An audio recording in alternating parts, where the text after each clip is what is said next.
I never thought one phone call could fracture the ground beneath me like that. It was the middle of the afternoon and I was wrapping up some numbers for a quarterly report when my phone rang. Unknown number. I nearly let it go, but my gut told me otherwise. The voice on the other end was hesitant and professional, but he sounded cautious. It was a police officer. He asked if I was the son of Aaron and Lena. I said yes, feeling like I was about to get asked about an insurance policy or a car. But then his tone shifted. He told me my parents had been involved in a major accident, a collision on the highway. The impact was immediate. They didn't make it. My mouth went dry. I remember hearing my own heartbeat more than I heard the rest of what he said. Something about a tow truck. The scene being cleared, my younger sister being taken into protective care until I could get there. I dropped everything. I left the office, I left my laptop and charger, and I didn't even tell my manager. I just got into the car and drove. I called my wife, Lauren, from the highway. She picked up on the second ring. I told her what had happened, that my parents were gone, that Grace, my sister, my baby sister, was alone at the police station. I had to get to her. She was quiet for a long time and then she said she was sorry. I barely heard it. I told her I'd talk to her later and hung up before she could respond.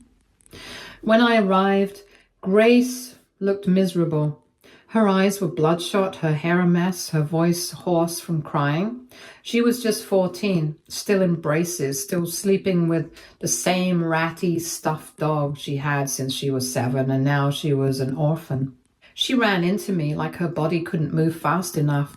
I caught her and held on. I didn't say anything, I just let her sob against me, while I stared at the floor, my own grief numb and frozen behind a wall of responsibility. I signed the temporary custody documents that night. They gave me a short window to file for legal guardianship. I didn't hesitate. I'd already made up my mind. I brought Grace home the next morning. She was quiet in the passenger seat, clutching her backpack like a lifeline. The house was clean, calm, just how Lauren liked it. She was sitting on the couch when we walked in, arms crossed. Grace gave her a polite smile. Lauren nodded, a tight one, and then went upstairs without a word. I assumed she was just processing. And that evening I made dinner for Grace, mac and cheese from scratch, our parents' recipe. She didn't eat much, but she said she liked it. After she went to bed, I joined Lauren in the bedroom. She didn't look up from her book. I told her I was going to apply for full guardianship of Grace, that I couldn't let her go into foster care or bounce around from home to home, that Grace needed someone who would actually care about her future. Lauren slowly put her book down and turned to me like I'd just announced I was adopting a circus. She said we needed to talk. I could already feel it coming. She reminded me that we had agreed firmly, decisively for years, that we were going to live a child-free life. No kids, no half measures, not even pets. That was the deal. That was the life we built. She asked if I remembered those conversations. I told her I remembered them perfectly, but I never imagined we'd have to revisit them under these circumstances. I explained again, this wasn't about changing our minds. This was about tragedy. This was about blood. Grace wasn't some hypothetical we were debating in a therapist's office. She was my sister, my grieving, terrified little sister who had no one else in the world. Lauren said she understood the pain, but that didn't give me the right to rewrite the rules of our life together.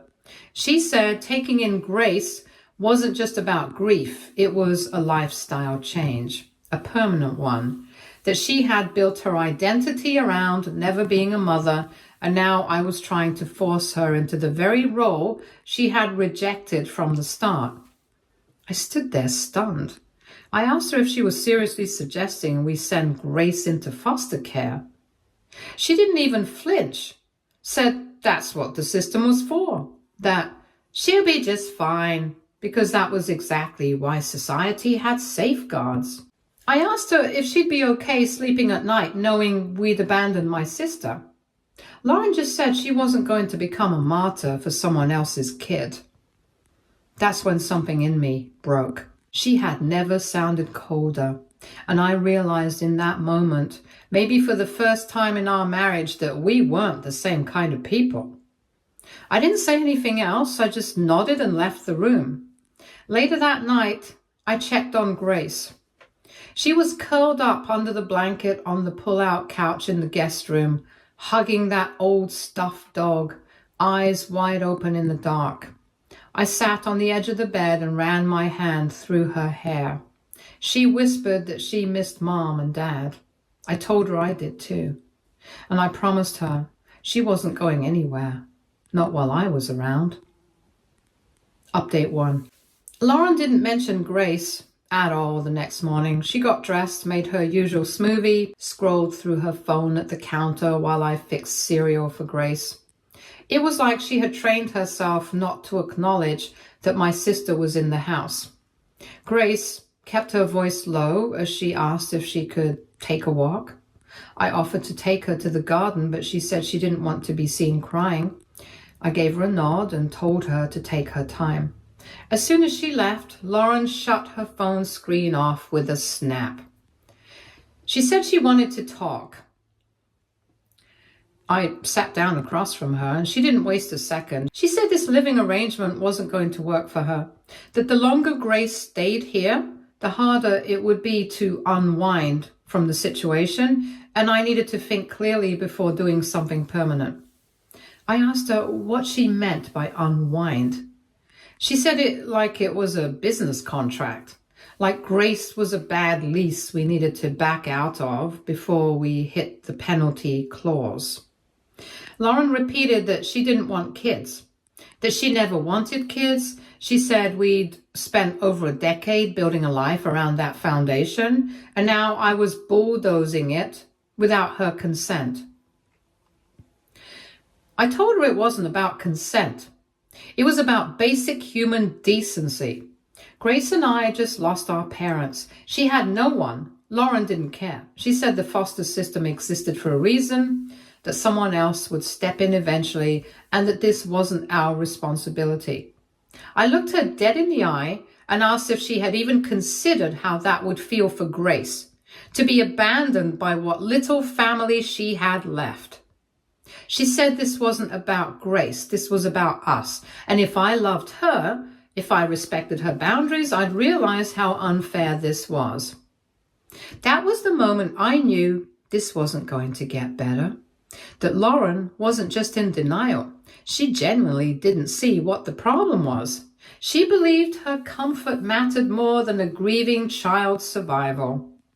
She ended that conversation by saying she was giving me a few days to figure things out. We had the funeral. I spent the next few evenings trying to pretend the air in the house wasn't getting thinner. Grace stayed in the guest room and never once asked to come into the living room where Lauren watched her crime documentaries with noise-canceling headphones. When I tried to talk to Lauren again, she was calm. Too calm. She said she had given it thought and came to a solution. She handed me a list of local foster agencies. I blinked at the paper in my hands, thinking maybe this was some kind of absurd joke. She said she'd already spoken to one agency that specializes in transitional care for teens, and they could place Grace in a home as early as next week. I told her she was out of her mind. She stood her ground and said, "You're forcing me into something I never agreed to. If you choose to keep her here, you're choosing to end this marriage. And I'm not going to be the villain for setting a boundary I've always been clear about." There was no hesitation in her voice, no guilt, no compassion. That was the exact second I decided I didn't want to be married to her anymore. I didn't tell her that right away. I simply told her thank you for her honesty and that I'd handle things from here. She probably thought I was giving in, that I'd come to my senses, but I wasn't. Instead, I contacted a lawyer. I explained everything and asked how quickly I could file. My lawyer told me I had a strong case. I also filed for emergency temporary guardianship. Grace needed stability. She needed a life, not an uprooted disaster caused by one adult's selfish tantrum. A few days later, I came home from grocery shopping and found Lauren packing a bag. She said she was going to her sister's house until I sorted this mess out. I told her there was no mess to sort, that I was filing for divorce. She froze, hands halfway through zipping her suitcase. I told her that Grace wasn't going anywhere. Neither was I. Lauren went pale and then red, said I was making a huge mistake and throwing away 12 years for a situation that wasn't even mine to fix. I told her that Grace was mine, my blood, my family. And what she failed to realize was that her reaction told me everything I needed to know about the woman I married. Lauren sputtered, trying to regroup, but I didn't stick around for it. I walked out. Grace was waiting in the car, sipping the smoothie I'd made her. She asked if everything was okay. I didn't want to lie, so I just said we'd be making some changes soon, and that she wouldn't have to worry about anyone trying to send her away again. She nodded, lips trembling, but she didn't say anything. I reached over and squeezed her hand. Later that night, she asked if she was the reason Lauren left. I told her no. Lauren's heart left long before Grace ever showed up. Grace stayed quiet for a bit before whispering, "I'm glad I still have you." I told her she'd always have me, and I meant it. Update 2. It didn't take long for the aftermath of everything to settle into a rhythm. An unfamiliar, messy rhythm, but one that somehow still worked. Grace started seeing the school counselor once a week. She never liked to talk about those sessions in detail, but she always came back looking a little more centered. I cooked breakfast every morning, sometimes just scrambled eggs and toast, and packed her lunch in the brown paper bags Dad used to doodle on when we were kids. I started learning how to braid hair badly. Grace laughed so hard the first time I tried that she nearly cried. But there were still nights I'd find her curled up on the bathroom floor, whispering to herself, gripping the sides of the tub. I never asked what she was saying. I just sat nearby until she was ready to move. One weekend, we visited my parents' old house to pick up a few more of her things. It felt haunted, like grief had soaked into the furniture. She went straight to her room and came back holding a faded family photo. She didn't say a word, just placed it in her backpack and told me she was done. Back at our house, my house now, Lauren's side of the closet was empty. Her name had been taken off the utilities and mail stopped coming with her last name on it. It was strange how quickly a home could feel like someone never lived in it. The divorce proceedings weren't dramatic. She didn't contest anything. She didn't fight for alimony or property. I figured she was just trying to get away clean, probably hoping to preserve her reputation. But she underestimated the ripple effect. Because once people found out why I filed for divorce, why a 12-year marriage ended overnight, things didn't stay quiet. At first, it was just mutual friends. Some reached out in confusion, thinking there had to be more to the story. A few even asked if I was exaggerating. I didn't get defensive. I just told them the truth. Lauren wanted to put my sister in foster care after our parents died. She said she didn't sign up for this life, and that was all I needed to say. The people who knew me, who really knew me, stopped asking questions. They offered to help with rides, tutoring, and even meal prepping. People I hadn't heard from in years sent messages of support. Meanwhile, Lauren's name stopped showing up in weekend brunch group texts and monthly book club invites. Apparently, everyone thought she'd just gone on a solo retreat or needed space. But when they heard the full story that she suggested dumping a grieving 14-year-old into the system because she'll be just fine, cold-hearted didn't even begin to cover it. She tried doing damage control. I know because she sent me a text, something long-winded about how she wasn't emotionally equipped to raise a child, and how people were twisting her words. I didn't reply. I didn't need to. Grace had overheard enough from our conversations. She was quiet as we drove to school the next morning. Halfway there, she said, she didn't even try to like me. They had never had much of a relationship to begin with. I kept my hands on the wheel, but I nodded. She said, I don't get it, even if I wasn't hers. Don't people still care when someone's hurting? That hit harder than anything else had. I told her not everyone had the same version of care, and sometimes people show their truest selves only when life stops going according to plan. Grace was quiet for a while and then whispered, I'm glad she left. I don't want to live somewhere I feel like a problem. That was the moment I knew, whatever happened next, I'd made the right choice. One evening, about 2 months after everything, I got a call from Lauren's sister, Amanda. She said she wasn't calling to start drama, just wanted to tell me something. Apparently, Lauren had been trying to spin the story differently, telling people I forced her out, claiming I ambushed her with a divorce because I had pent-up resentment about our child-free marriage all along. Amanda had been polite to her at first, but finally snapped after hearing the version where Lauren said I was manipulative for using Grace's situation as leverage. Amanda said she told Lauren that what she did wasn't setting a boundary, it was abandoning someone who had no choice. But since she took her stand on being child-free, she had all the right to go through with a divorce. It was a gray area. I agreed. I thanked her for telling me. She hesitated before hanging up and said, for what it's worth, if you need help with Grace, I'm not Lauren. I'll help. I appreciated it, but I also knew that Grace didn't need more fractured adults circling her right now. She needed stability, routine, and real consistency. So I kept my focus on that. In the spring, Grace started going to art club after school. She didn't tell me at first. I only found out when I spotted charcoal smudges on her sleeves. When I asked her about it, she grinned shyly and pulled out a sketch pad. There were drawings of our parents, of me, of our little kitchen, of her stuffed dog, now looking almost majestic with shading and exaggerated eyes. I told her she was incredible. She said she was just trying to hold on to memories before they faded. I told her we'd make new ones too, that she didn't have to hang on so tightly to the pain just to remember the love. We went for ice cream that night. It was cold, but she insisted, said it felt like something Dad would have done. When we sat on the bench outside, she asked, do you think they'd be proud of you for everything you did?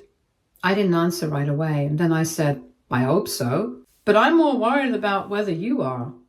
She looked at me like I had said something totally ridiculous. Of course I am. You're the only reason I'm okay. And that was it. That was all I needed. Update 3. It had been a few months since the divorce was finalized, but Lauren wasn't done trying to re-enter the picture. I get a text every couple of weeks, some polite, some awkwardly worded, and occasionally one that bordered on condescending. She once asked if Grace was still staying with me, as though this was a temporary arrangement and not, real life now. I didn't reply to most of them. I didn't feel the need to justify my choices anymore. The silence, I figured, was loud enough. Grace was thriving in her own way. We weren't magically healed, but there was laughter in the house now, music in the background. Little sarcastic comments from her that made me pause and think, God, she really is my sister. She was still grieving, but she was also moving forward, and so was I. One weekend, I had to run a few errands, and Grace insisted she wanted to come along. Usually she hated grocery shopping, but that day she wanted to choose the snacks herself. She was clutching her earbuds and swaying slightly in the cereal aisle when someone behind me cleared their throat. I turned around. Lauren. She looked good, polished, perfectly styled, the kind of woman who made casual weekend wear look expensive, but there was something off in her expression. Tight around the eyes, too much effort in the smile. She greeted me like we were acquaintances who hadn't seen each other in years, then made some comment about how small the town was, Grace glanced up, recognized her, and immediately looked away. I could see the tension ripple through her shoulders. Lauren noticed it too. She asked if we could talk for just a second. I told Grace I'd meet her at checkout, and she didn't argue. She was gone in under 10 seconds. Lauren sighed like she was the one bearing the weight of some emotional burden, and then launched into an apology that I didn't ask for. Something about how she had a lot of stress back then, how she felt ambushed by the sudden death, the responsibility, the decision-making. I didn't say anything. I just stood there, waiting for the part where she got to the point. And she did. She said she'd been doing a lot of thinking, that she missed me, that she missed us, and that maybe we could revisit what went wrong together. I blinked at her. She looked hopeful, like this was the moment she expected me to melt and thank her for her honesty. I asked her a simple question. Would you do it differently now? She hesitated. That split-second pause told me everything. Then she said, I would have handled the conversation better. Not that she would have welcomed Grace, not that she'd have stood beside me when tragedy struck. No, just that she'd have found a more polite way to say she wanted a child out of her house. I nodded. And I told her no, there wasn't any us anymore. There was never going to be. I wasn't angry. I was just done. She tried to say that people make mistakes, that maybe I was just being reactive, but I reminded her this wasn't a one-off comment or an impulsive fight. This was a decision, a worldview. She looked at a grieving teenage girl and decided her comfort was more important than someone else's entire life being ripped apart. I felt a little resentful and, if I'm being honest, abandoned by her. I didn't raise my voice, I didn't insult her, I just told her the truth. Lauren stood there for a few seconds, lips pressed together like she wanted to argue but couldn't find the angle. Then she said she hoped I'd realize I was letting emotions cloud years of love. I shrugged and told her that love without empathy wasn't love at all. It was a performance. I walked away. Grace was waiting by the checkout with a single pack of cookies and a soda. When she asked what Lauren wanted, I just said to pretend things didn't happen the way they did. Grace nodded and didn't ask more. The strange thing is, Lauren's attempts to come back was a gift in its own twisted way. It made things crystal clear. It reinforced that moving on wasn't just necessary, it was healthy. And as it turned out, her appearance sparked more interest than she'd expected. A few days later, I got a message from Amanda again, Lauren's sister. She said Lauren had been complaining that I embarrassed her in public, claiming I was holding a grudge for something she couldn't control.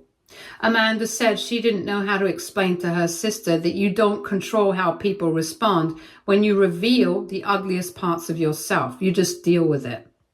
She also told me that Lauren was starting to realize people weren't buying her version of events anymore. She tried reconnecting with her old friends, only to find most of them had quietly stepped away. Apparently, a few people asked Amanda for confirmation. Did Lauren really say foster care was fine? When Amanda said yes, there was no more debate. Lauren thought the world would eventually forgive her, that people would say it was complicated, or that she was just being honest about her boundaries. But the truth was, there was nothing complicated about abandoning someone who needed you, and there was nothing admirable about being so self-involved that you couldn't stretch your life even an inch to make room for someone else's. So no, I didn't regret walking away, and I didn't miss her. Later that night, as Grace and I folded laundry together, she held up one of my old college sweatshirts. I might steal this, she said, grinning. I told her I'd allow it on the condition that she actually folded the rest of her shirts this time. She rolled her eyes but started folding, and out of nowhere she said, I'm glad it's just us. I looked at her and smiled. Me too. Update 4. I posted about this not in a bitter, revengey way, but more like I needed clarity. I needed to know if I was the crazy one, because even now, part of me still had this nagging voice asking if I had acted too fast. This post took off more than I expected. Comments flooded in, thousands. I thought it would be validating. Instead, it left me reeling. A lot of you were on my side, thankfully. You all said Lauren's behavior was cold. Some said she'd never be able to forgive a partner who treated their grieving sibling like an inconvenience. Y'all even talked about your own foster experiences and how being unwanted by a relative hurt more than being rejected by a stranger. But there was another crowd too, the ones that hit below the belt. A chunk of comments accused me of being selfish, that I'd made a life-altering decision without properly involving my wife, that I'd blindsided her, that while her reaction was harsh, my mistake was bigger, making a permanent decision in the heat of a crisis. One comment in particular had hundreds of likes. You didn't even try to understand how she felt. You forced a kid on someone who explicitly didn't want one and then acted shocked when she lashed out. If the roles were reversed, everyone would be furious at a woman doing this to her husband. Another person wrote, "You married someone who was clear about being child-free. You changed the deal without a conversation." Of course she reacted badly. Anyone would. Some even went as far as to say that I was manipulative, that I weaponized tragedy to get what I wanted, that I never gave Lauren a real choice and she was right to defend herself.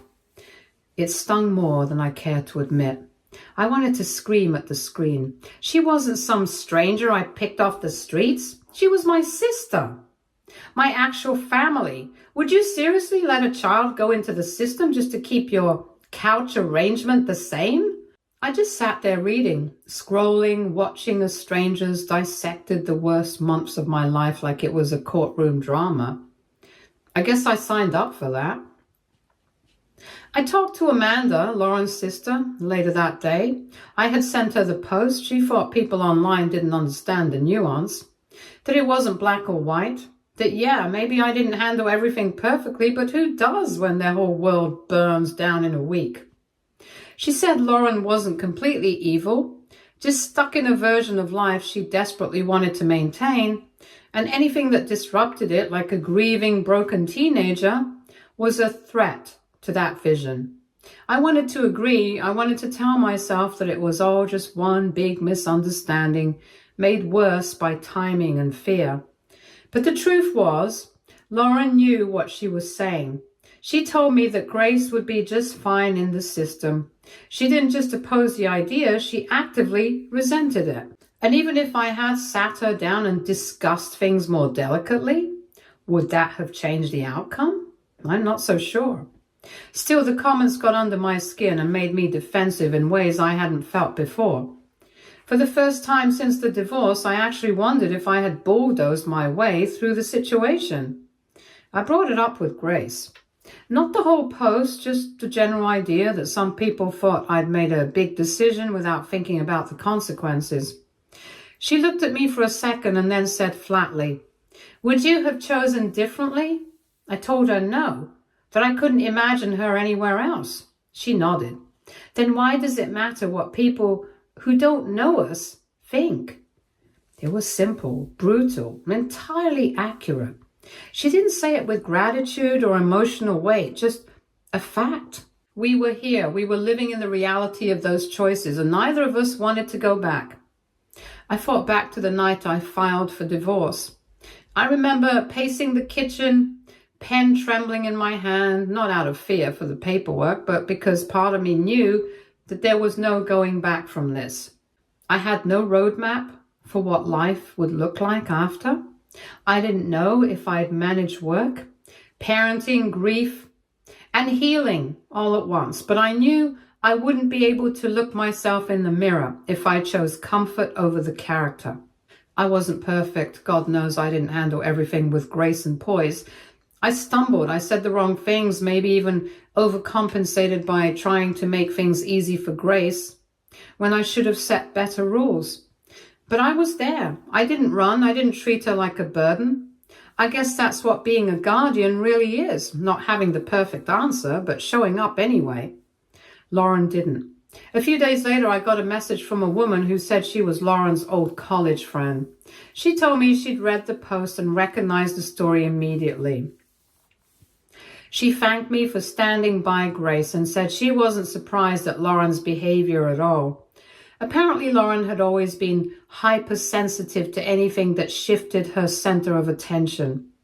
It wasn't the validation I was looking for, but it helped. Eventually, I stopped reading the comments altogether. The post kept getting traction, but I realized I didn't need the internet to tell me if I'd done the right thing.